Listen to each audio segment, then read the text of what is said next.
You ever been at the top of the universe? I'm gonna take you. What's happening, fam? L.A.R. movement still moving. Subscribe or die trying. You see the thumbnail. Does living in the hood lead to criminality? Shout out to O'Shea Duke Jackson. Did a video that inspired this, talking about how Big Mike was coming to the aid in the defense of Young Thug and Gunna going through their RICO case.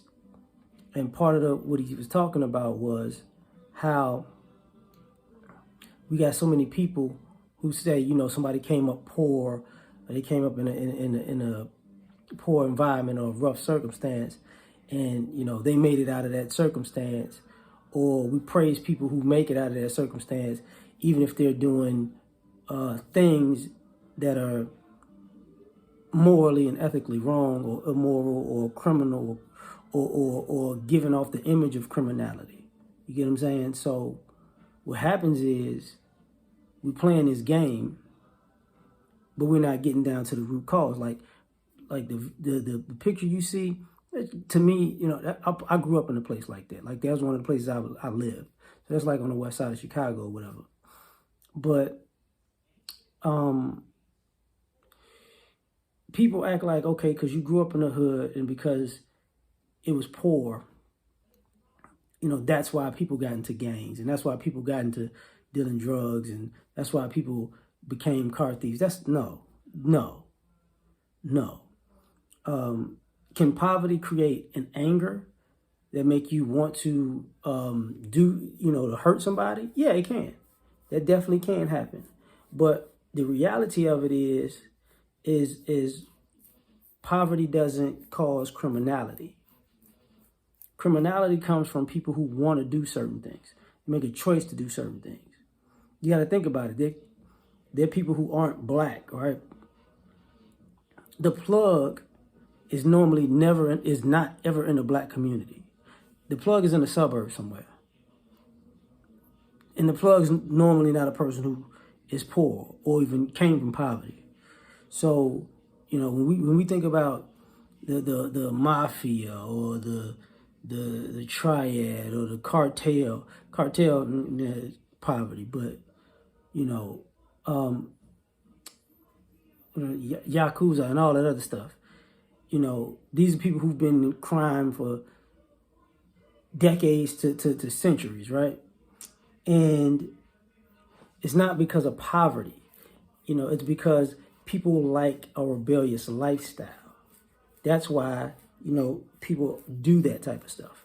So we don't talk about, you came up in the hood, but you came from a good house, a good family, maybe a two-parent family, maybe just a tight-knit family, and it wasn't a two-parent family.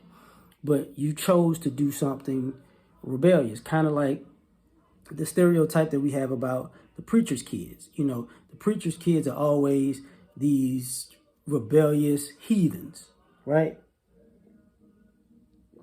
Is it because of, and they could have been preacher's kids from in a hood at a poor church, or they could have been preacher's kid at a middle class, upper class area. They still get that stigma of being people who got to gravitate towards the worst behavior necessary because they're like adrenaline junkies.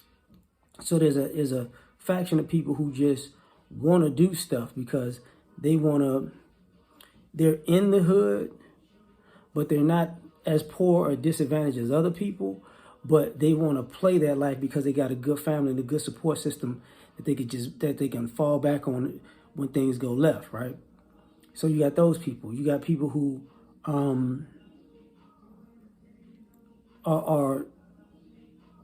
they're not good students, they're not good athletes, and they don't want to necessarily work. Like, you got people who come from who have an issue that their parents might be, or their grandparents might be working class people, 9 to 5 people who work overtime, and they don't see themselves as that. So even though their family loves them and cares about them and take care of them, they see themselves as, I'm better than that. So guess what? I'm never going to do what you do because you're a nobody and I want to be a somebody. And They take that and they go into criminality.